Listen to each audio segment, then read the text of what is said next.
ಕಂಜ ಸಂಭವ ಪಿತನು ಬಂದನು, ನಂಜಿನಲ್ಲಿ ಪವಡಿಸುವವನು ಬಂದನು, ಕುಂಜರನ ಮೊರೆ ಕೇಳಿಸಲೈದ ದೇವನಿದು ಬಂದ. ಅಂಜನಾಸುತ ನೊಡೆಯ ಬಂದನು, ಅಂಜಿ ದಸುರನಿಗ ಅಭಯವಿತ್ತವ, ಬಂಜನೆಗೆ ಬಲು ದೈವ ಬಂದನು, ಈಗ ನಮ್ಮನೆಗೆ ಅಂತ ಹೇಳ್ತಾರೆ. ಕೃಷ್ಣ ಸಂಧಾನದ ಸಂದರ್ಭದಲ್ಲಿ ಕೃಷ್ಣದೇವರು ಸಭೆಯನ್ನು ಹೇಗೆ ಪ್ರವೇಶಿಸಿದ ಹೇಳುವಂಥದ್ದನ್ನ ಪದ್ಯದಲ್ಲಿ ವರ್ಣಿಸಲಾಗಿದೆ.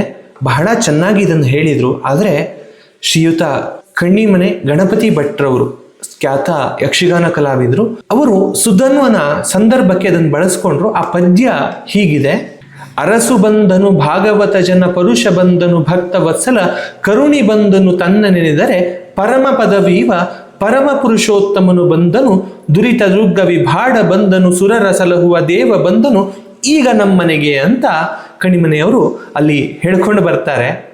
ಹಾಗೇನೆ ರಣಾಂಗಣ ಮಧ್ಯದಲ್ಲಿ ತಮ್ಮವರನ್ನೆಲ್ಲ ಕರೆದು ತೋರಿಸ್ತಾ ಅವರು ಅಲ್ಲಿ ಸನ್ನಿವೇಶವನ್ನ ಕ್ರಿಯೇಟ್ ಮಾಡೋದು ನೋಡಬೇಕು, ಬಹಳ ಸೊಗಸಾಗಿ ಇರ್ತದೆ. ಕಂಜ ಸಂಭವ ಪಿತನು ಬಂದನು, ನಂಜಿನಲ್ಲಿ ಪವಡಿಸುವವನು ಬಂದನು, ಕುಂಜರನ ಮೊರೆ ಕೇಳಿಸಲೈದ ದೇವನಿದು ಬಂದ.